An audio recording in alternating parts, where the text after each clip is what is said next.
उज्जैन में हुई प्रदेश स्तरीय इन्वेस्टर समिट के बाद अब जबलपुर में भी रीजनल स्तर की इन्वेस्टर समिट होने जा रही है। 20 जुलाई को होने वाली इस इन्वेस्टर समिट का नाम रीजनल इंडस्ट्रियल कॉन्क्लेव दिया गया है। इसको लेकर आज जिला प्रशासन और चैम्बर ऑफ कॉमर्स सहित अन्य व्यापारिक संगठनों के साथ महत्वपूर्ण बैठक का आयोजन किया गया। 20 जुलाई को आयोजित इस कॉन्क्लेव में पर्यटन, खाद्य उत्पादन, डिफेंस क्लस्टर, टेक्सटाइल क्लस्टर जैसे उद्योगों को लेकर प्रस्तावों का आदान प्रदान किया जाएगा। साथ ही इन प्रस्तावों को किस तरह से जमीन पर उतारा जाए, इसको लेकर भी आगे का रोड मैप तैयार किया जाएगा। तो चैम्बर ऑफ कॉमर्स को लेकर जिस तरह से अब जानकारी सामने आ रही है, लगातार चैम्बर ऑफ कॉमर्स भी अपनी मांगे, अपना रोड मैप रख रहा है।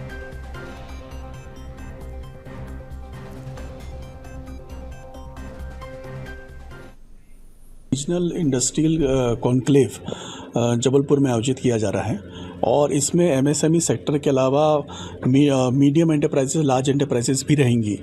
बाय सेलर मीट भी होगा और जो हमारे शहर के जो फोकस एरियाज़ हैं, जिसमें कि खाद्य प्रसंस्करण की बात करें, टेक्सटाइल की बात करें, डिफेंस की बात करें, पर्यटन की बात करें, इनमें फोकस एरियाज़ रहेगा। और इसमें प्रयास ये किया जा रहा है कि जो निवेशक हैं वो आकर्षित हों और जबलपुर में उस सेक्टरों में अपना निवेश को तय करें।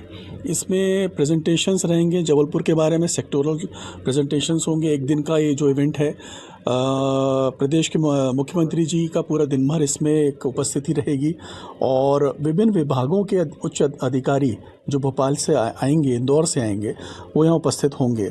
इसी खबर पर संवाददाता प्रतीक हमारे साथ जुड़ चुके हैं। प्रतीक, जबलपुर में भी अब रीजनल स्तर की इन्वेस्टर समिट आयोजित होने जा रही है। सरकार इसको लेकर काफी गंभीर है। प्रदेश में निवेश कैसे हो, इस पर सरकार का फोकस है। इंफ्रास्ट्रक्चर पर इस बार खासा जोर दिया जा रहा है। इन्वेस्टर समिट को लेकर क्या कुछ तैयारी? हाँ, देखिए, तैयारियां लगभग जोरों पर है। सुनो, आपको बता दो, 20 जुलाई को रीजनल इंडस्ट्री समिट का आयोजन जबलपुर में भी होगा और इसको लेकर के तमाम प्रशासनिक अधिकारी बीते 48 घंटों से हम देख रहे हैं लगातार बैठकें कर रहे हैं। जहां आयोजन होना है उसको लेकर के भी बेहद सजग हैं और लाजमी है, चूंकि इसमें तमाम व्यापारिक संगठनों का सहयोग आवश्यक रहेगा, इसलिए रोजाना सुबह से ही जो बैठकों का दौर है वो चल रहा है। Mahakaushal Chamber of Commerce, Jodhpur Chamber of Commerce, Confederation of All India Traders यानी कैट, तमाम जितने भी व्यापारिक संगठन है उनसे आह्वान किया जा रहा है कि न केवल उनकी स्टेट बॉडी बल्कि नेशनल बॉडी भी अगर इस समिट में आती है और उनसे जुड़े जो पदाधिकारी हैं, जो कि एक उद्योगपति भी हैं या फिर कहीं ना कहीं मध्य प्रदेश जो कि देश का दिल है, अगर यहाँ पर इन्वेस्ट करने के इच्छुक हैं तो आए इस समिट का हिस्सा हो। सिंगल विंडो सिस्टम के तहत तमाम अनुमतियां दी जा रही हैं और लाजमी, कल जब राज्य का बजट आया था तो हमने देखा था कि इंफ्रास्ट्रक्चर पर और उद्योग पर सरकार कितना फोकस कर रही है और लाजमी है इस नए बजट के बाद जो पहला industrial summit, regional industrial summit होगा, वो संस्कार धानी जबलपुर में आयोजित हो रहा है। खुद सूबे के मुखिया मोहन यादव लगभग 4 से 5 घंटे का वक्त जबलपुर को उस दिन देंगे। तो क्या कुछ उस दिन निवेश के माध्यम से अमृत बरसता है जबलपुर में या मध्य प्रदेश की धरती पर, ये उस दिन तय होगा। लेकिन फिलहाल प्रशासनिक तैयारियां जोरों पर है। सरकार की यही नियत है कि ज्यादा से ज्यादा इंडस्ट्री अगर मध्य प्रदेश में स्टैब्लिश होगी तो लाजमी रोजगार का एक सृजन जो है वो बेशक यहाँ पर हो सकेगा।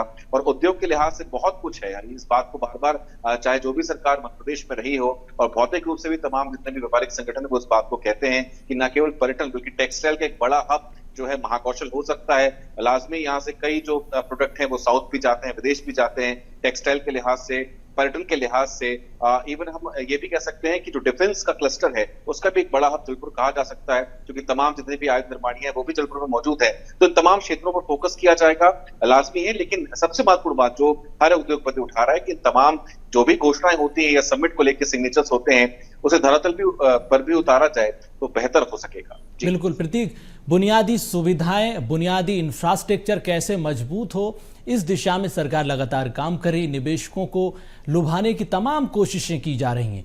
Dialogue of dimensions, dialogue of development, इसके अलावा इंफ्रास्ट्रक्चर के एक्सप्रेस वे पर विकास का जो विजन है, सरकार उसको कैसे मजबूत करे, उसको कैसे धार दे, कैसे रफ्तार दे, उस दिशा में भी काम हो रहा है।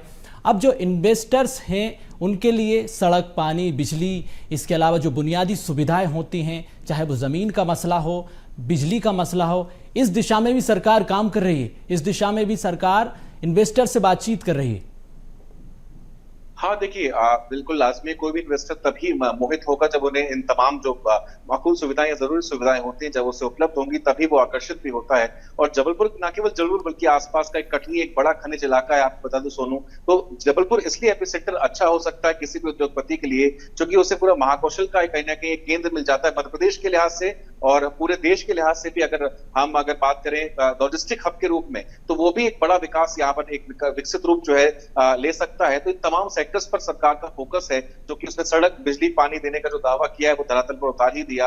औद्योगिक क्षेत्र निर्मित होकर खड़े हुए, उनमें अभी भी जगह खाली बची है। तो इन तमाम बातों को इस कॉन्क्लेव के माध्यम से रखा जाएगा और जो भी निवेशक बाहर से आएंगे उन्हें इस बात को समझाया जाएगा कि मध्य प्रदेश में या जबलपुर में निवेश उनके लिए कितना अनुकूल हो सकता है और उसका फल उन्हें किस प्रकार से मिल सकता है, क्योंकि इसका भौगोलिक रूप से सेंट्रल लोकेशन यानी सेंट्रली जो लोकेटेड है। इस लिहाज से इस बात को बार बार सरकार पहले भी, न केवल सरकार बल्कि जितने भी व्यापारिक संगठन है, वो लॉजिस्टिक हब बनाने का बार बार जिक्र हमेशा से करते आ रहे हैं, क्योंकि नॉर्थ, ईस्ट, वेस्ट, साउथ इन तमाम जितने भी 4 दिशाओं का एक एपिसेंटर है वो मध्य प्रदेश का जबलपुर बनता है। इस लिहाज से लॉजिस्टिक हब की एक बड़ी दरकार लंबे समय से रही है और बन भी सकता है। तो मैंने जैसा जिक्र किया, न केवल डिफेंस क्लस्टर, टेक्सटाइल क्लस्टर, उद्योग हो सके, लॉजिस्टिक हब हो सके, बहुत सारे क्षेत्र हैं। पर्यटन के लिहाज से आप तो बार कहते ही हैं, क्योंकि अलग अलग जितने भी वाइल्ड लाइफ के रूप में जो भी प्रेमी होते हैं वो लगातार मध्य प्रदेश आते ही रहते हैं और जबलपुर तो होकर ही गुजरते हैं, चाहे कान्हा हो, बांधवगढ़ हो या उन्हें पेज जाना हो, वो जबलपुर आते ही हैं। तो टूरिस्ट के लिहाज से भी एक बहुत बड़ा एपिसेंटर जबलपुर है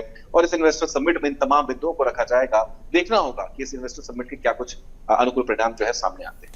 बिल्कुल प्रतीक, तो क्लस्टर कॉन्क्लेव में लॉजिस्टिक हब के लॉजिक को आप देखेंगे हम कि इससे क्या कुछ निकलकर सामने आता है। फिलहाल तो सरकार विकास के विजन को आगे बढ़ाने की दिशा में बढ़ चुकी है। निवेशकों को प्रदेश में कैसे लुभाया जाए, इस दिशा में ये कॉन्क्लेव काफ़ी महत्वपूर्ण है। बहुत धन्यवाद तमाम जानकारी के लिए प्रतीक आपका।